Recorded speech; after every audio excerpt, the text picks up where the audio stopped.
Hi, my name is Darla and I'm from Italy. I often wonder if my life would have turned out differently if I didn't have this scar. Before I tell you my crazy story, please like and subscribe. I was blessed to grow up in a loving family. Dad was a teacher and Mom had an online business, so she was always there for me when I needed her. My family was perfect. But one night, my world was turned upside down. Even though I was 5 at the time, I remember it like it was yesterday. Mom and Dad were preparing dinner and I was sitting by the kitchen table. Suddenly, a masked man entered the kitchen and Mom grabbed me in front of her. Dad tried to ward off the intruder with the knife in his hand, but the intruder snatched me from Mom and threw me into Dad's path. I felt a sharp pain on my face and Mom screamed. The relationship with Dad wasn't the same when I was released from the hospital. Dad couldn't bear to stay in the same room that I was in. He no longer looked at me or hugged me. One day, Dad went to work and he never returned. I was heartbroken, and for years I blamed myself. If it wasn't for this ugly scar, then maybe Dad would still be around. As I went through school, kids and teachers were mean about my scar. I tried to make friends, but one girl named Charlotte told everyone that I had an infectious disease and nobody wanted to play with me. I resorted to wearing a mask in hopes that things may change, but it didn't.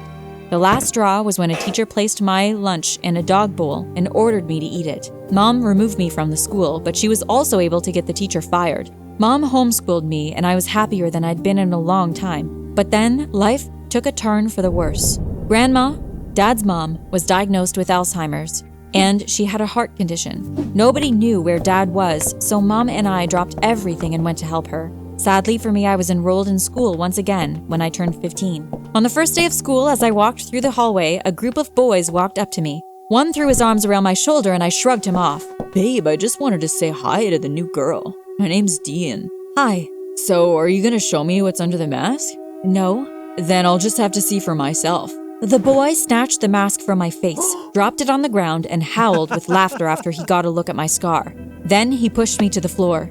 He and his goons ran away making animal noises. I'm Caleb. Sorry about that." A hot guy extended his hand to me, and he helped me up. "Dean and his group of clowns are always up to no good. Are you okay?" I nodded. Suddenly, a girl pulled Caleb away. "What are you doing?" "Jasmine, I'm just helping a friend." "Friend? She isn't even pretty. Did you see what was under the mask? She needs to wear a sign that says, 'Don't feed the animals.'" Jessica and her minions laughed and dragged Caleb away. The day passed uneventfully until the last period. While doodling in my book, the teacher walked in and greeted the class. My heart stopped. My eyes widened as I looked up. Dad! I hadn't seen Dad in 9 years. Everyone stared at us in silence. "I'm sorry, I think you've mistaken me for someone else." My heart swirled as the students laughed and pointed at me. "First, she needs a new face. Now she's looking for a new daddy." I grabbed my belongings and ran home crying. How could he not remember his own daughter? Was he ashamed of me because of my scar? At home, I sat in my bedroom and looked out the window deep in thought. A penny for your thoughts. Grandma walked into the room and sat on my bed next to me. I told Grandma about my day and I begged her not to tell Mom about me seeing Dad. Later, while I was doing homework, Mom knocked on my door. "Darla, can you please pick these up at the store?" She handed me a list of groceries. "I'm going to get ready to take up a shift at Susie's Cafe." Mom's business was slow, so she had found a job in a cafe a few blocks away. I quickly made my way to the store. As I stood in the store, holding a box of cereal, someone spoke right behind me. "Hey, Darla." I dropped the cereal and turned to the voice. It was Caleb. Caleb and I bent down to pick up the cereal and bounced our heads. As I rubbed my head, embarrassed, Caleb picked up the cereal and handed it to me. "Do you live close by?" "Yes, I live about 2 blocks away with Mom and Grandma." "Caleb!" Jasmine's voice called from down the aisle. "I'll see you in school, okay?" I nodded and watched as Caleb hustled towards Jasmine. What kind of hold did she have on Caleb? On my way home, I saw Dad with a boy who looked about 5 years of age and a woman. I walked over to them, but when he saw me coming, he tried to cross the street. I ran to him and grabbed his arm. "Why don't you want to talk to me, Dad?" "I don't know who you are. Please, get out of our way." "Babe, who is this girl?" "I have no idea." "I just wanted to let you know that Grandma, your mother, is sick. Or are you going to pretend she doesn't exist either? While you are able to go on with your life, Mom and I had to drop everything to move here. You're not only a lousy father, but you're a lousy son too." I kicked Dad in his shin and ran home. After that incident, we got a new teacher in Dad's place. We both avoided each other at school. One morning during assembly, the theater arts teacher announced that the school decided to have a talent show to raise funds for new computers, and they needed a few kids to be on the committee.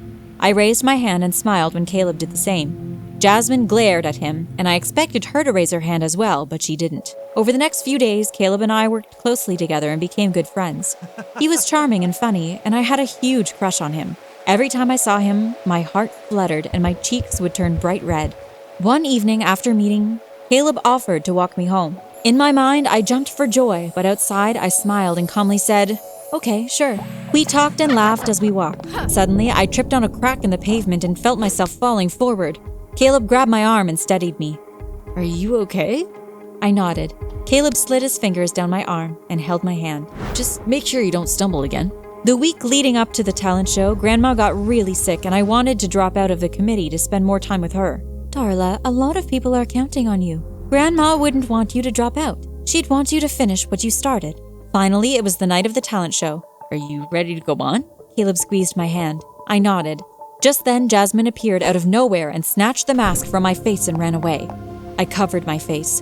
The worst part was I didn't have another mask. "Caleb, I can't go on stage like this." My eyes filled with tears. Caleb lowered my hands and gently traced my scar. He kissed me lightly on the lips. "Darla, you're the most beautiful girl in the world, with the most beautiful voice. People will love you." Seeing my hesitancy, he added, "I'll dim the lights, okay?" I nodded. I heard my name called and waited until Caleb dimmed the lights to walk out on stage. During my performance, I was so into my song that I didn't realize that Caleb turned the lights all the way up. I finished my performance, and sweat formed on my brow as I expected the usual slur of mean words. Suddenly, the audience cheered and applauded. I took a bow and waved into the audience. It was then I noticed Mom at the entrance, and she looked worried. I hustled off the stage and approached Mom. "Mom, what's wrong?" "We need to get home. Grandma may not make it through the night." That night, Mom and I stayed by Grandma's side until she passed away peacefully. At Grandma's funeral, Dad showed up. I wasn't about to be silent about it. I marched over to him. "What are you doing here? You have the audacity to show up after you've been avoiding me at school? I told you Grandma was sick and you ignored me. Grandma needed you when she was alive, not now that she's dead." I tried to claw at Dad's face, but Mom pulled me back just in time and carried me outside the church. "Darla, I know you don't like your dad, but causing a scene at Grandma's funeral isn't right. What did you mean Dad's been avoiding you at school?" I then admitted to Mom that Dad was a teacher at the school. "I don't want to go back to that school again. I want to be homeschooled. I can't bear to see Dad ever again." A few days later, Mom and I went to the reading of Grandma's will. Dad didn't show up. Mom inherited everything. Before we left, the lawyer handed Mom a letter. After Grandma's death, I refused to go outside. I'd just curl up in Grandma's bed and wish that she was still with us. One afternoon, there was a knock on the door. Mom asked me to get it since she was preparing lunch. Reluctantly, I opened the door and I was shocked. "Dad, what are you doing here? You're not welcome here." I slammed the door in Dad's face, and when I turned around, Mom stood behind me. "Darla, what did you do?" Mom rushed to the door and opened it. "I'm so sorry about that. Please come in." "Mom, after all he did, you're letting him in?" "I invited him over." Then Mom told me something that shook me to my core. "Darla, this is not your father." "What? I'm adopted?" Mom shook her head and rolled her eyes. "No, silly. This is your father's brother, Stephen." I felt sick to my stomach as flashbacks of how I treated Uncle Stephen replayed in my mind. "I'm so sorry. Can you ever forgive me?" He smiled. "I guess I can make an exception for my favorite niece." Mom told us that in the letter given by my lawyer, which was written by Grandma, she admitted to having twin boys. She was 18 when they were born and she didn't have enough money to keep both of them. So she put Stephen up for adoption. She wrote the letter when she was diagnosed because she didn't want to die with the guilt she's been living with for all these years. After our discussion with Uncle Stephen, I agreed to go back to school. I couldn't wait to see Caleb. I still can't believe you actually kissed her. Ew! "You told me if I kissed her that I'd get to take you out. I won the bet, so I'll pick you up Friday at 7. I couldn't believe what I just heard. Caleb had been playing me all this time just to score a date with Jessica. I turned around and headed back to the house. When I got home, I decided to enter through the kitchen. I didn't want to have to explain to Mom why I was home, at least not now anyway. When I got inside, I heard Mom and Uncle Stephen talking in the living room. "Jen, why do you want to try to kill him again? You already got money from the old lady." "It's not enough. I need more, and Kirby still has me as a beneficiary of his will." How do you know that? The same way I found out years ago that you and Kirby were brothers. I have my sources.